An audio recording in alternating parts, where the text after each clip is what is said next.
बिस्मिल्लाहिर्रहमानिर्रहीम। अस्सलाम वालेकुम।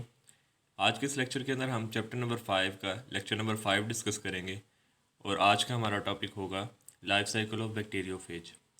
जैसे हम सबको मालूम है कि बैक्टीरियोफेज ऐसे वायरसेस होते हैं जो बैक्टीरिया के ऊपर अटैक करते हैं, या बैक्टीरियोफेज का लिटरल मीनिंग जो है वो बैक्टीरिया ईटर है। तो इस टॉपिक के फर्स्ट पार्ट के अंदर बैक्टीरियोफेज का स्ट्रक्चर डिस्क्राइब किया गया और सेकंड पार्ट के अंदर ये कैसे बैक्टीरिया को इन्फेक्ट करता है वो बताया गया। अब बैक्टीरियोफेज का स्ट्रक्चर डिस्कस करने से पहले हमें एक बात मालूम होनी चाहिए कि लैब्स के अंदर जो बैक्टीरियोफेजेस स्टडी किए जाते हैं वो 2 से 3 किस्म के हैं और उनका नाम जो है वो type 2 bacteriophage, type 4 bacteriophage, type 6 bacteriophage ऐसे हैं। ठीक है। और ये जो टाइप 2 टाइप 4 है इसको हम T2 और T4 बैक्टीरियोफेज बोलते हैं। जो इलेक्ट्रॉन माइक्रोस्कोप से T4 बैक्टीरियोफेज जो है मतलब टाइप 4 बैक्टीरियोफेज उसका स्ट्रक्चर देखा गया तो उसका स्ट्रक्चर टैडपोल की तरह का था। अब टैडपोल क्या होता है? टैडपोल कहते हैं फ्रॉग के लार्वा को। ठीक है। मतलब कि जो पॉन्ड्स होते हैं, जोहड़ होते हैं, जिन्हें हम पंजाबी में छप्पड़ कहते हैं, उनके अंदर जो है टैडपोल मौजूद होते हैं, फ्रॉग्स के लार्वा मौजूद होते हैं और उनकी स्ट्रक्चर ऐसी होती है कि बिल्कुल एक हेड होता है और साथ छोटी सी टेल अटैच होती है। तो T4 का जब हम स्ट्रक्चर देखते हैं, T4 बैक्टीरियोफेज का, तो ये भी टैडपोल लाइक है। जैसे कि हम डायग्राम के अंदर देख सकते हैं, एक इसका हेड है और साथ इसकी टेल अटैच है। ये मुकम्मल डायग्राम है और इसको लेबल किया गया है।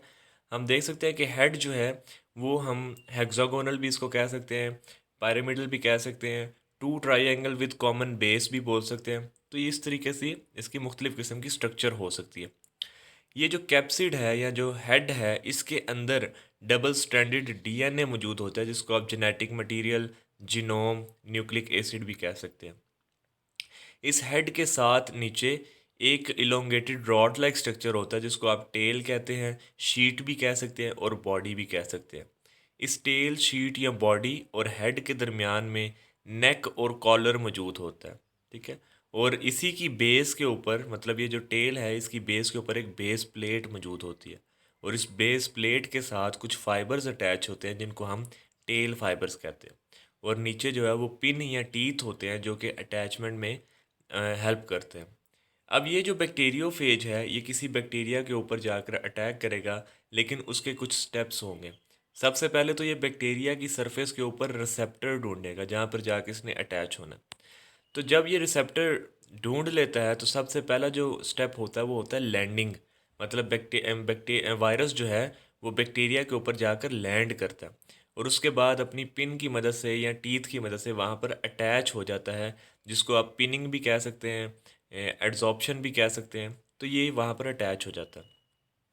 और थर्ड डायग्राम के अंदर आप देख सकते हैं कि ये जो टेल होती है, जो शीट है, जो बॉडी बताई गई थी पीछे डायग्राम के अंदर, उसके अंदर एक टेल कोर मौजूद होता है। ठीक है। एक पाइप मौजूद होता है, वो इंजेक्शन की तरह उस बैक्टीरिया की मेम्ब्रेन के अंदर दाखिल कर दिया जाता है, जिस तरह इस डायग्राम के अंदर शो किया गया कि किस तरीके से उस टेल के अंदर से एक टेल कोर जो है वो अंदर की तरफ भेज दिया गया, जिस तरीके से कोई इंजेक्शन लगाया जा रहा है।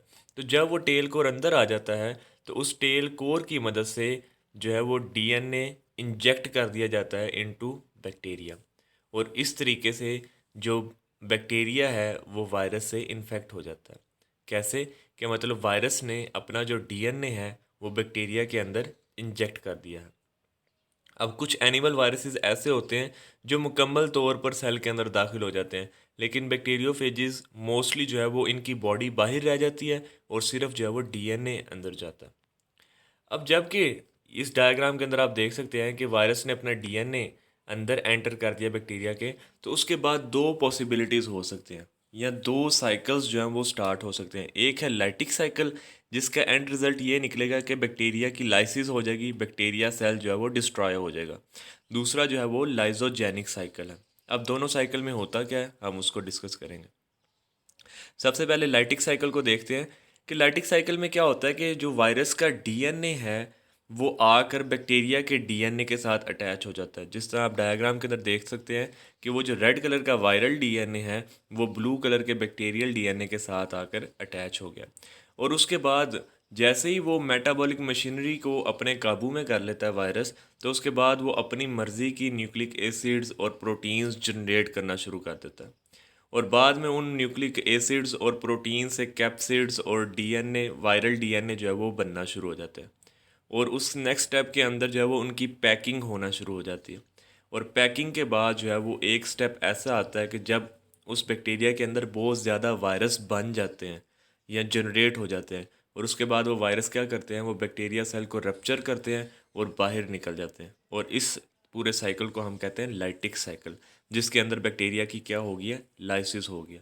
तो इस तरीके से 25 मिनट्स के बाद एक वायरस जो है वो 200 मतलब 200 न्यू वायरस को जनरेट कर लेता है। ये था लाइटिक साइकिल। लेकिन लाइजोजेनिक साइकिल में क्या होता है कि जैसे ही वायरल डीएनए बैक्टीरियल डीएनए के साथ अटैच होता है तो वो रेस्टिंग स्टेज पे चला जाता है, और इसको हम प्रोफेज कहते हैं।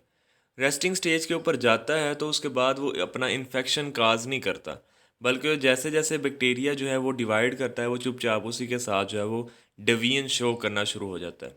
लेकिन अगर कोई कंडीशन के अंदर चेंजेस आए, पीएच कम या ज़्यादा हो, कोई स्टिमुलस मिले, और ये जो वायरल डीएनए है ये बैक्टीरियल डीएनए से सेपरेट हो जाए, अलग हो जाए, तो ऐसे प्रोसेस को हम कहते हैं इंडक्शन। तो इस इंडक्शन के रिजल्ट में फिर दोबारा जो है वो लैक्टिक साइकिल स्टार्ट हो जाता है। मतलब बैक्टीरिया जो वायरस है वो न्यू न्यूक्लिक एसिड्स और प्रोटीन्स जनरेट करना शुरू कर देता है, जिसकी बाद में पैकिंग होती है। और वो पैकिंग होने के बाद जो है वो वायरस जो है वो बैक्टीरिया को रप्चर कर देते हैं और न्यू वायरस जनरेट हो जाते हैं। तो हमने दो साइकिल्स पढ़े हैं, lactic cycle, lysogenic cycle. Lactic cycle में क्या होता है कि एंड रिजल्ट पे बैक्टीरिया को डिस्ट्रॉय कर दिया जाता है, जबकि लाइजोजेनिक साइकिल के अंदर वायरस जो है, जो मतलब वायरल डीएनए है, वो बैक्टीरियल डीएनए के साथ अटैच रहता है, और जैसे जैसे बैक्टीरिया डिवाइड करता है वो भी वैसे वैसे साथ साथ रेप्लिकेट होता जाता है विदाउट काजिंग एनी इन्फेक्शन और डैमेज टू बैक्टीरिया।